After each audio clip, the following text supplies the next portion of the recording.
আমায় অনেকে বলো যে আমি ড্রয়িংটা কিভাবে করি। আগের ভিডিওতে তোমরা অনেকে কমেন্ট করেছিলে যেন আমি ড্রয়িং নিয়ে আলাদা একটা ভিডিও পার্ট করে তোমাদেরকে দেখাই। ড্রয়িং অনেকভাবে করা যায়, তোমরা গ্রাফ ইউজ করতে পারো, তোমরা ফ্রি হ্যান্ড করতে পারো, তোমরা প্রিন্ট করতে পারো, তোমরা যা খুশি করতে পারো। ক্লায়েন্টের ওপর ডিপেন্ড করছে আমি ড্রয়িং কেমন করব।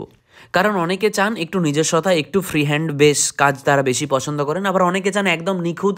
একজন তো আবার ছিল যে আমি যাদের সাথে ডিল করেছিলাম, একজন ছিল যে একটা চুল বেরিয়ে আছে, সেই চুলটা কেন নেই, আমাকে সেখানে চুল অ্যাড করতে হয়েছিল। এখানে যেহেতু আমরা ফ্রি হ্যান্ড করছি, ফ্রি হ্যান্ড কীভাবে আমরা একটা ওয়ালে করতে পারি সেটা নিয়ে তোমাদেরকে আজকে আমি বলবো। আমরা গ্রাফ কিভাবে করতে হয় জানি, ঠিক আছে? তো গ্রাফ করা খুব একটা বেশি কঠিন না, গ্রাফ করতে গেলে তোমাদেরকে কারো কাছ থেকে শিখতে হবে না।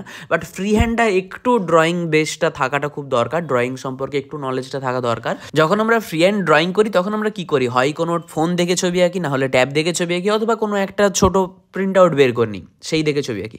এবার সেইখান থেকে আমরা দেওয়ালে কিভাবে সেটাকে ট্রান্সফার করতে পারি, কারণ ফোনে আমরা ছোট দেখছি বা ট্যাবেও যদি দেখি, আমি এখানে ট্যাবে দেখছি তো ট্যাবেও আমরা ছোটই দেখছি। তো তোমাদের সবার প্রথম কি করতে হবে যে ছবি হিসেবে ছবিটা কতটা বড় আছে সেই হিসেবে একটা লাইন টেনে নিতে হবে। এরপর এই লাইনের কত ভাগে মুখের থুতনিটা আসবে বা কত ভাগে চেস্ট পার্ট আসবে আর কত ভাগে একদম নিচ পর্যন্ত আসবে, তো সেইগুলো তোমাদেরকে একটু নিজেকে জাজ করে অলওয়েজ নিজের ড্রয়িংটাকে এইভাবে ইমপ্রুভ করতে হবে।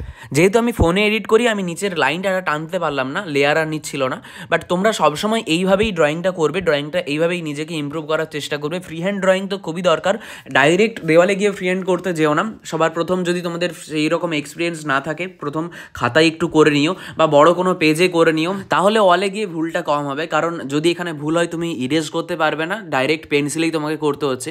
আর আমি ডাইরেক্ট তুলিতেও করতে পারতাম, বাট প্রথমে আমি একটু পেন্সিলে করে নেওয়া সেফ ফিল করেছিলাম, কারণ ব্যাকগ্রাউন্ডে আবার কালার চাপাতে হবে, না হলে যদি একটু আদ্র ভুল হয়ে থাকে। ভুল তো সবার ক্ষেত্রেই হয়, তো সেই কনফিডেন্সটা রেখো যে ভুল হলেও আমি সেটাকে কভার করতে পারবো। কাল লাইভে এসে আমি দেখিয়েছিলাম যে তখন গাছটায় কিছুটাই হয়েছিল, গাছটা তোমরা দেখতেই পাচ্ছ কিছুটাই হয়েছে, এখন অনেকটা কাজ বাকি আছে। জাস্ট আমরা দুদিনই কাজটা করেছি, গাছের ফিনিশিং বাকি, পাতায় কালার চাপানো বাকি, আরও পদ্ম আরও কিছু জিনিসপত্র আছে, ডান দিক বাদিকে আরও টুকটাক অ্যাড হবে, সেই ডিটেলিংগুলো বাকি। বুদ্ধাটা ধরবো আমরা, নেক্সট ডে থেকে বুদ্ধাটা ধরবো। তো আমার মনে হলো যে তোমরা অনেকেই বলছিলে যে ড্রয়িংটা কীভাবে করবো, ড্রয়িং তুমি কীভাবে করো, কীভাবে ফ্রি হ্যান্ডে করতে পারবো বা পারবো কি পারবো না ওয়ালে করতে। তো সব কিছু করা যায় যদি তোমার সেই রকম একটু কনফিডেন্স থাকে, তুমি পারবে করতে।